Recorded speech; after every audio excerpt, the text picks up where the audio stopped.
الحمد لله رب العالمين والصلاة والسلام على سيد المرسلين وعلى آله وصحبه أجمعين أما بعد قال الله تبارك وتعالى أعوذ بالله من الشيطان الرجيم بسم الله الرحمن الرحيم وما أرسلناك إلا رحمة للعالمين وقال في موضع آخر لقد من الله على المؤمنين إذ بعث فيهم رسولا منهم يتلو عليهم آياته ويزكيهم ويعلمهم الكتاب والحكمة. Honorable chief adviser Ajmal CSR، ہمارے اور سبھوں کے لیے بڑی خوشی کی بات ہے کہ ہم لوگ دنیا کے سب سے بڑے محسن جنہوں نے دنیا والوں کو سب کچھ دیا، ان کی یاد میں ہم پروگرام کر رہے ہیں۔ ہم لوگ کہتے ہیں کہ آج 12 ربیع الاول ہے اور 12 ربیع الاول کے دن ہی حضور اکرم صلی اللہ علیہ وسلم دنیا میں تشریف لائے، تو ہم ان کا جنم دن اور میلاد النبی منانے کے لیے اکٹھے نہیں ہوئے، بلکہ اللہ رب العزت نے قرآن میں دوسری جگہ ارشاد فرمایا والذین آمنوا بہ وعزروہ ونصروہ واتبعوا النور الذی انزل معہ فاولئک هم المفلحون۔ دراصل اللہ رب العزت نے ہم لوگوں کو حضور اکرم صلی اللہ علیہ وسلم کے فالو کرنے اور اپنی لائف میں اور ہر فیلڈ میں جتنے بھی ہمارے کام کاج ہوں، جو ہماری سوشل لائف ہے، انڈیویجول لائف ہے، بزنس لائف ہے، ہر ایک میں ہمارے رول ماڈل جناب محمد الرسول اللہ صلی اللہ علیہ وسلم ہے، اور ان کا فالو کرنا ہمارے لیے ضروری اور واجب ہے۔ اس لیے آج ہم لوگ یہ پروگرام منا رہے ہیں، سیلیبریٹ کر رہے ہیں، جنم دن کے طور پر نہیں۔ دنیا میں بہت سارے لوگوں کے، بڑے بڑے لوگوں کے احسان ہیں۔ کسی نے دنیا والوں کو اپنی زندگی میں کسی کام اور کسی بڑے انودان کی بنیاد پر وہ اپنے آپ کو کہتا ہے کہ دنیا والوں کو میں نے بہت بڑا انودان دیا ہے۔ صحیح معنوں میں ہمارے سامنے بڑے بڑے سائنٹسٹ بھی ہیں، بڑے بڑے رائٹرز بھی ہیں، بڑے بڑے پوئٹس بھی ہیں، بڑے بڑے گانے والے بھی ہیں،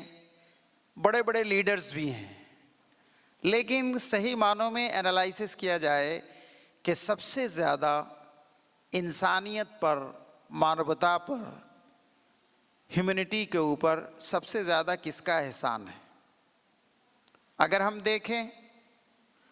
کہ ہمارے سامنے بڑے بڑے لیڈرز ہیں، ہم ان کی ہسٹری پڑھتے ہیں کہ صحیح معنوں میں انہوں نے اپنے دیش، اپنے نیشن بلڈنگ کے لیے بڑا کام کیا، لیکن کیا ان کی جو کنٹریبیوشن ہے، ان کے کنٹریبیوشن سے پوری دنیا والوں کو فائدہ ملا؟ تو نہیں، ایسا نہیں ہے، بلکہ اگر ان کے کنٹریبیوشن سے فائدہ ملا ہے تو صرف اپنے دیش کے لوگوں کو، اپنے ملک کے رہنے والوں یا اس کنٹری میں جہاں وہ تھے، صرف انہی لوگوں کو بینیفٹ اور فائدہ ملا ہے۔ اگر ہمارے سامنے بڑے بڑے لوگوں کے، لیڈرز کے نام لیے جائیں، کسی نے امریکہ کے لیے لڑائیاں لڑیں، کسی نے یورپین کنٹریز کے لیے، وہاں کی ترقی کے لیے، وہاں کو اور دوسری چیزوں کو دینے کے لیے جو انودان دیا ہے تو وہ صرف اپنے ملک کے لیے انہوں نے کیا ہے، لیکن پوری دنیا والوں کے لیے کس نے کیا؟ اگر اس منچ پر آ کر رائٹرز آتے ہیں اور وہ کہتے ہیں کہ ہم نے اپنے کتابوں کے ذریعے، بکس کے ذریعے، اپنے ناول کے ذریعے، اپنی لیکھ کے ذریعے سے دنیا والوں کو بہت فائدہ پہنچایا، تو ہم کہہ سکتے ہیں کہ ہاں ٹھیک ہے، آپ نے اپنے قلم سے اور آپ نے اپنے رائٹنگ سے دنیا والوں کو فائدہ پہنچایا، مگر سب لوگوں کے لیے نہیں، بلکہ ان لوگوں کے لیے جو لکھنا اور پڑھنا جانتے تھے۔ جو لکھنا پڑھنا نہیں جانتے تو وہ آپ کی رائٹنگ سے اور آپ کی لیکھ سے ان کو کیا فائدہ ملا؟ کچھ مل سکتا ہے؟ کوئی بھی فائدہ نہیں مل سکتا ہے۔ اور آج جنگلوں میں رہنے والے، پہاڑوں پر بسنے والے انسان ہیں، یا اور بھی ایسے ریموٹ ایریا میں رہنے والے لوگ ہیں جہاں نہ اسکول ہے، نہ کالج ہے، نہ شکھا کا کوئی اور دوسرا ویوستھا ہے، تو کیا وہ لوگ ان بڑے بڑے رائٹرز کی کتابوں سے کوئی فائدہ حاصل کر سکتے ہیں؟ جواب یہی ہے کہ نہیں حاصل کر سکتے ہیں۔ ان کو کیا پتہ ہے؟ جیسے بھینس کے سامنے بولا جاتا ہے کہ بھینس کے سامنے کیا ہے؟ اگر لکھے ہوئے کتاب کو سامنے رکھ دیا جائے تو اس کو کیا نظر آئے گا؟ کچھ بھی نظر نہیں آئے گا۔ تو ایسے ہی اگر جس نے پڑھا لکھا نہ ہو تو اس کے سامنے اگر بکس کو سامنے رکھ دیا جائے تو اس کو کیا نظر آئے گا؟ کالا کالا کچھ اچھر نظر آئیں گے، ہے کہ نہیں؟ اس سے زیادہ تو ان کو اور کوئی فائدہ نہیں ہوگا۔ بڑے بڑے ہمارے پوئٹس ہیں جنہوں نے اپنی پوئٹری کے ذریعے سے بہت بڑا نام کمایا ہے، تو کیا ان کا فائدہ پوری انسانیت کے لیے ہے؟ نہیں، بلکہ جن کو شعر سے، گانے سے زیادہ تعلق ہے اور ان کو انٹرسٹ ہے اور دلچسپی ہے تو وہی اس سے فائدہ حاصل کر سکتے ہیں، سب لوگوں کو نہیں۔ ہم دیکھتے ہیں اور سنتے ہیں کہ گانا بج رہا ہے، اس میں بڑی اچھی اچھی یہ سر کے ساتھ گانے بجائے جا رہے ہیں، لیکن گانا کس کو اچھا لگتا ہے؟ کون سنتا ہے؟ ان لوگوں کو جن کے پاس ٹائم ہے، جن کے پاس سمے ہے، جن کے پاس وقت ہے۔ ان کو اتنا ٹائم ملا ہے کہ وہ اپنا ریڈیو کھول کر کے یا اپنے اور دوسری کسی بھی چیز سے وہ سن سکتے ہیں بیٹھ کر کے، اور وہ اس سے انجوائے کر سکتے ہیں۔ لیکن ہمیں معلوم ہے کہ ہمارے بیچ میں بہت سارے ایسے لوگ ہیں، بہت سارے ویڈوز ہیں، بیوائیں ہیں، بہت سارے ایسے اناتھ اور یتیم بچے ہیں، بہت سارے ایسے لوگ ہیں جو بھوکے ہیں، کہ جن کے پاس کھانے کے لیے روٹی کا ایک ٹکڑا نہیں ہے، جن کے پاس پہننے کے لیے کوئی کپڑا نہیں ہے۔ ایسے پریشان حال لوگ، ایسے پیشنٹس ہیں کہ جن کے پاس چکتسا کے لیے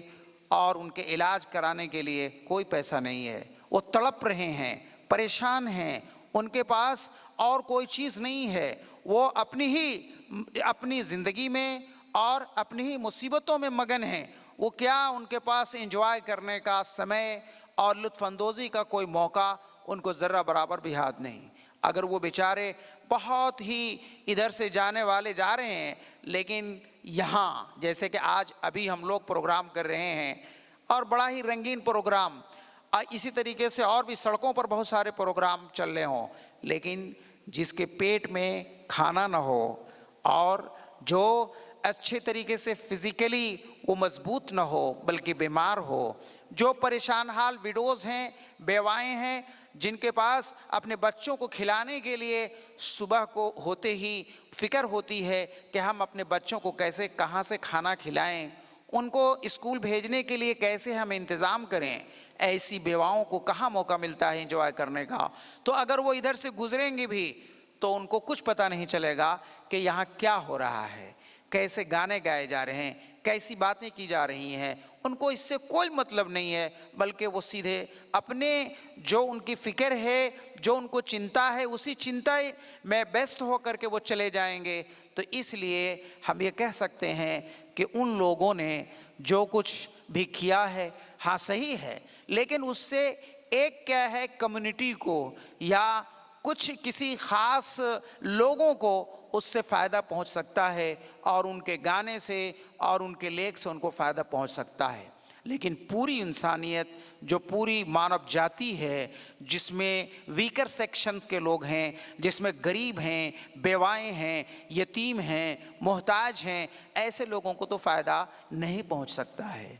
اس لیے اگر ہم دیکھیں تو صحیح معنوں میں انسانیت کا، مانو جاتی کا سب سے فائدہ پہنچانے والا کون ہے؟ سب سے فائدہ پہنچانے والا جس نے کسی کا نقصان نہ کیا ہو، جس نے کسی کا بگاڑا نہیں ہو، جس نے کسی کو مصیبت میں نہیں ڈالا ہو، جس نے کسی کو پریشان نہیں کیا ہو، بلکہ وہ رحمت بن کر کے آیا ہو، تو وہی ویکتی، وہی پرسنالٹی اور وہی شخصیت یہ کہلائے جانے کے مستحق ہے کہ ہاں وہی ہے کہ جس نے پوری مانو جاتی کے لیے اپنی زندگی اور زندگی کے ہر ہر پل سے اور اپنے ہر ایک کردار سے اور کیریکٹر سے دنیا والوں کو فائدہ پہنچایا، کیا بچے ہوں، کیا بوڑھے ہوں، کیا جوان ہوں، کیا مرد ہوں، کیا عورتیں ہوں، کیا کمزور ہوں، کیا طاقتور ہوں، کیا ویکر سیکشن کے لوگ ہوں یا کوئی پاورفل لوگ ہوں، چاہے وہ لیڈر ہوں، چاہے وہ بڑے بڑے رائٹر ہوں، چاہے بڑے بڑے وہ شاعر اور پوئٹس ہوں، سب لوگوں کو اگر فائدہ پہنچا ہے تو وہ ویکتی جناب محمد رسول اللہ صلی اللہ علیہ وسلم ہے، اس لیے کہ انہوں نے ایسا کام کیا ہے کہ آج پوری دنیا ان کے احسان کے تلے ہے، آج پوری دنیا ان کا نام لیتی ہے کہ ہاں ایک ایسی شخصیت کہ جس نے پوری دنیا والوں کو فائدہ پہنچایا،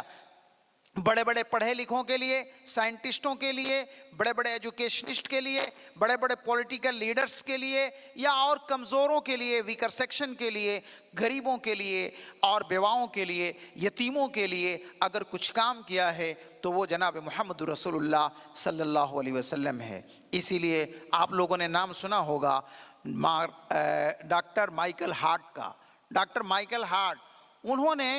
کافی اسٹڈی کیا کہ آیا وہ کون لوگ ہیں، اتنے بڑے بڑے ہیروز کہاں ہیں کہ جن سے پوری دنیا کو فائدہ پہنچا ہوگا،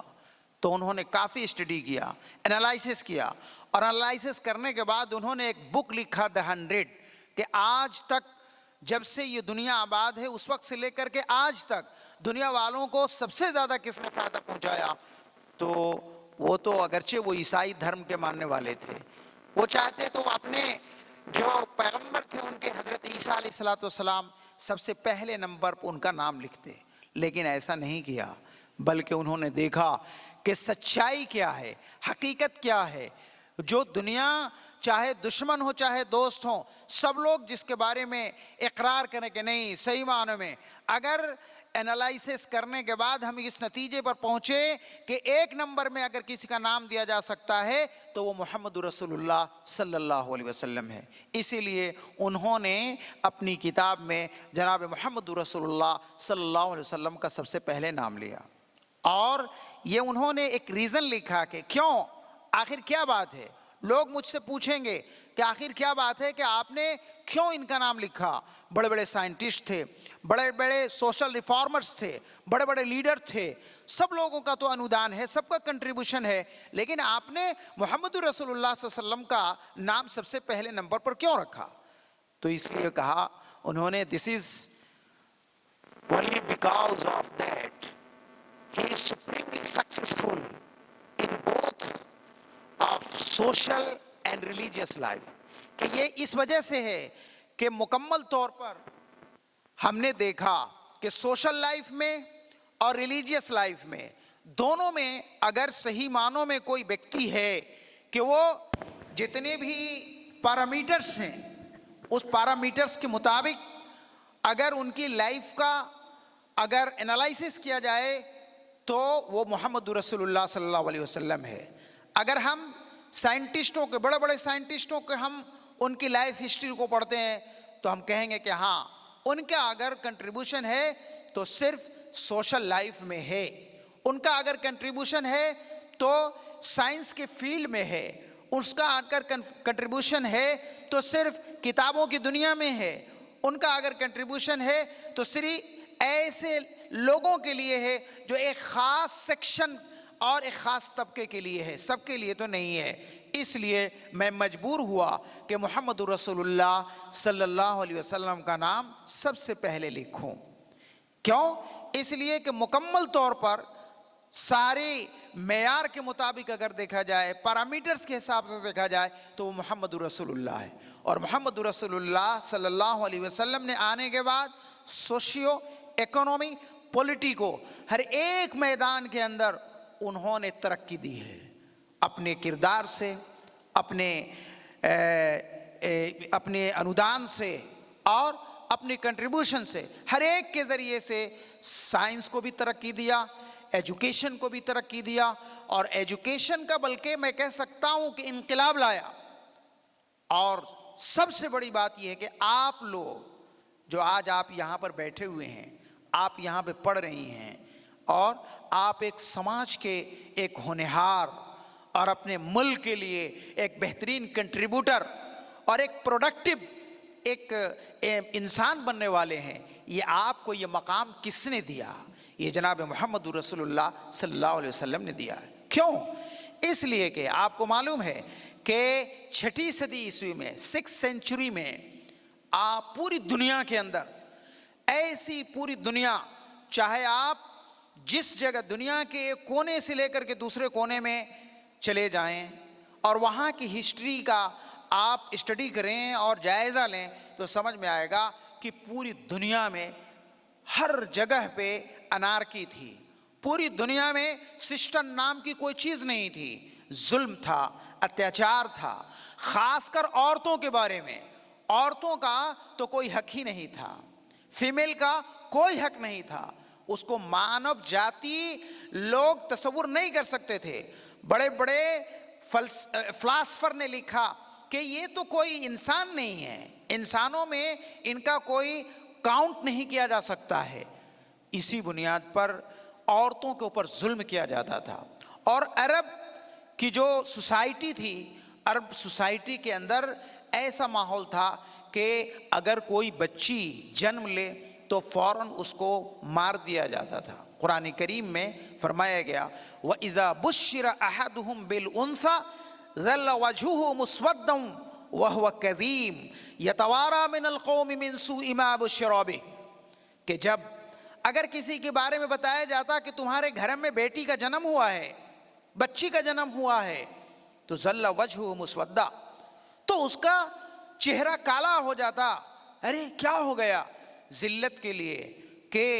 ہمارے گھر میں ایسا نہیں ہونا چاہیے تھا کہ ہمارے گھر میں کوئی لڑکی جنم لے لے، ہمارے گھر میں کوئی لڑکی پیدائش لے لے، ایسا نہیں۔ ظل وجہہ مسودہ یتوارا من القوم من سوء ما بشر بہ، جیسے کوئی بہت بڑا پاپ کرنے کے بعد، بہت بڑا جرم کرنے کے بعد سماج میں لوگ منہ چھپاتے ہیں اور منہ پر پردہ ڈال دیتے ہیں اور ادھر ادھر سے چلتے ہیں، دوسروں کے سامنے نہیں آتے ہیں، تو یہاں پر بھی ایسا ہی ہوتا تھا کہ جب ان کے بارے میں پتہ چلتا تھا کہ ہمارے گھر میں بچی نے جنم لیا ہے تو وہ اپنے چہرے کو ڈھک لیتے تھے اور چھپ چھپ کر کے سماج میں وہ ادھر سے ادھر جاتے تھے اور فوراً یہ سوچتے تھے کہ کس طریقے سے ہم اس بچی کو ختم کر دیں، ہم اس بچی کو، ہم دنیا سے اس کو نیست اور نابود کر دیں۔ اور اس کے بعد باپ اپنی بچی کو کاندھے پہ اٹھاتا تھا اور یا نہیں تو اس کو آستے آستے لے کر کے جاتا تھا، بہلا کر کے پھسلا کر کے کہ چلو بیٹی میں تم کو دکان میں لے کر کے جاتا ہوں، میلے میں لے کر کے جاتا ہوں اور تم کو جو چیز اچھی لگے وہ پسند کر لینا۔ لیکن بچی وہ چلتی ہے اور جاتے جاتے وہ تو خوشی ہو رہی ہے کہ ہمیں میلے میں لے کر کے جا رہے ہیں، لیکن جاتے جاتے اس کو جا کر کے آبادی سے الگ، گاؤں سے الگ، دور اکیلے میں وہاں جا کر کے بچی کو مٹی میں ڈال کر کے زندہ دفن کر دیتے تھے۔ یہ حالت تھی عرب سماج کی، وہاں کے عربوں کی سوسائٹی کی، کیونکہ دنیا میں سب سے زیادہ وہ اس وقت عرب سماج تھا کہ سب سے زیادہ وہ چوری میں، ڈکیٹی میں، برائی میں، شراب کے پینے میں، ایک دوسرے کے مارنے میں اور عورتوں کے اوپر اتیاچار کرنے میں، ویکر سیکشن کے اوپر اتیاچار کرنے میں اور سارے لوگوں کے حق، ان کے رائٹس کو ہڑپ کرنے کے سلسلے میں دنیا میں سب سے زیادہ بری قوم تھی، سب سے زیادہ بدنام قوم تھی۔ اسی لیے جناب محمد رسول اللہ صلی اللہ علیہ وسلم کو دنیا میں اور کسی جگہ نہیں بلکہ عرب میں بھیجا گیا کہ جہاں پہ سب سے زیادہ برائی ہے، جہاں پہ سب سے زیادہ ڈارکنیس ہے، جہاں پہ سب سے زیادہ جہالت ہے، وہاں ختم کر دیا جائے اور پھر اس کی روشنی پوری دنیا میں پھیل جائے۔ اس لیے جناب محمد رسول اللہ صلی اللہ علیہ وسلم کو 6 سینچری میں عرب کی سرزمین میں بھیجا گیا، اور وہ آئے، اور آنے کے بعد سب سے پہلے انہوں نے جو تحریک چلائی ہے، سب سے پہلے جو آندولن چلایا وہ یہی آندولن چلایا کیا کہ لڑکیوں کو جینے کا حق دیا جائے، عورتوں کو جینے کا حق دیا جائے، اس لیے کہ یہ ہماری طرح ہماری قوم کے ڈیولپمنٹ میں اور ہماری کمیونٹی ڈیولپمنٹ اور نیشن بلڈنگ میں اور پوری دنیا میں ان کا جو کارنامہ ہے، اس کے ذریعے سے دنیا والوں کو فائدہ پہنچانے والی ہیں، وہ کنٹریبیوٹر ہیں، وہ لوگوں اور وہ پروڈکٹیو ہیں۔ اس بنیاد پر ان کو جینے کا حق ملنا چاہیے، کیونکہ اللہ رب العزت نے قرآن میں ارشاد فرمایا من عمل منکم من ذکر او انثی فلنحیینہ حیاۃ طیبہ، کہ تمہارے میں سے مرد ہوں یا عورتیں ہوں، اگر انہوں نے جو کام کیا ہے تو ہم دنیا میں ان کو ایسی زندگی دیں گے جو مرتے دم تک ان کو یاد رکھا جائے گا۔ تو اس لیے محمد رسول اللہ صلی اللہ علیہ وسلم نے جو آندولن چھیڑا ہے وہ عورتوں کے حق میں چھوڑا کہ نہیں، عورتوں کے اوپر ظلم یہ برداشت نہیں ہے، اور لڑکیوں کے اوپر یہ جو آپ لوگ اتیاچار کر رہے ہیں ہم اس کو برداشت نہیں کر سکتے ہیں، بلکہ حضور اکرم صلی اللہ علیہ وسلم نے ارشاد فرمایا کہ جس گھر میں لڑکی جنم لے اور وہ ماں باپ اس لڑکی کو اچھی طریقے سے لالن پالن کریں تو کل قیامت میں میرے ساتھ جنت میں اس کا باپ اور اس کے گارجین ہوں گے۔ اور حضور نے دونوں انگلیوں کو اس طریقے سے اشارہ کر کے بتلایا کہ دیکھو میرے درمیان اور لڑکیوں کا پالن پوشن کرنے والا یہ اس طریقے سے کھڑے ہوں گے۔ اسی طریقے سے بتلایا کہ دیکھو کہیں ایسا نہ ہو کہ تم لوگ ان لڑکیوں کے اوپر اتیاچار اس طریقے سے کرو کہ ان کو پڑھنے کا حق نہ دو، چلو جینے کا حق تو دے دیا لیکن ان کو پڑھنے کا حق نہ دیا جائے، بلکہ صرف لڑکوں کو ہی پڑھنے کا حق دیا جائے۔ فرمایا ہرگز نہیں، بلکہ یہ بھی برداشت نہیں ہوگا، بلکہ یہاں بھی برابری ہونی چاہیے۔ اگر تمہارے گھر میں بچوں نے جنم لیا ہے اور وہ پڑھنے کے لیے ان کے اوپر آپ خرچ کر رہے ہیں پیسے، لڑکیوں کے اوپر بھی اسی طریقے سے پیسے خرچ کرنے پڑیں گے۔ حالانکہ ہماری سوسائٹی میں آج بھی یہی ہے کہ اگر لڑکا ہے تو اس کو پڑھانے کے لیے سب سے اچھا جو اسکول ہوگا ہم لوگ اس کا چوائس کرتے ہیں، اور جہاں زیادہ فیس دینی پڑے کوئی بات نہیں ہے، یہ کوئی میٹر نہیں ہے، بلکہ جتنی بھی فیس دینی پڑے ہم دیں گے، لیکن اگر بچی ہے تو اس کو کہاں بھیجیں گے دور، اس کو اور دوسری جگہ بھیجنے کی ضرورت نہیں ہے، بلکہ ہمارے گاؤں میں، ہمارے ایریا میں اور ہمارے جو انچل ہے اس کے اندر جو اسکول ہوگا، چاہے اس اسکول کا جو اسٹینڈرڈ ہے بہت ہی نیچے ہوگا، لیکن پھر بھی وہاں بھیج دیں گے، کسی طریقے سے پڑھ لے۔ پڑھانا مقصود نہیں ہے، بلکہ مقصود کیا ہے، کسی طریقے سے پڑھ لے۔ باپ سوچتا ہے کہ ہمارے بچی کا کسی طریقے سے وہ بورڈ کا ایگزام دے لے کافی ہو جائے گا۔ حالانکہ آج بھی یہ ہے، یہ بالکل یہ غلط ہے، بلکہ حضور نے فرمایا کہ جس کے گھر میں بچی جنم لے وَلَمْ يُوسِرْ عَلَيْهِ وَلَدَهُ، اور اس کے لالن پالن اور اس کی تعلیم اور اس کے ایجوکیشن کے دلانے میں اس نے اس کے ساتھ یہ کوئی غلط فیصلہ نہیں کیا، بلکہ جتنا پیسہ بیٹوں کے اوپر خرچ کرتا تھا اسی طریقے سے اپنی بیٹیوں کے اوپر بھی خرچ کرے گا تب تو صحیح ہے، اور اگر بیٹیوں کے اوپر پیسہ خرچ نہیں کرتا ہے تو پھر یہ غلط ہے۔ جب کوئی پرب اور تہوار آتا ہے تو پھر بچیوں کے لیے بہت ہی معمولی کپڑا خریدا جاتا ہے، عید کے موقع پر، دوسرے پرب اور تہوار کے موقع پر بچوں کے لیے تو بہت ہی اچھا کپڑا کہ چلو ہم مارکیٹنگ کریں گے عید کے موقع پر، اور اگر ہمیں ہوجائی شہر میں اچھے ڈریس نہیں ملتے ہیں تو ہم کہاں جائیں گے، گوہاٹی جائیں گے،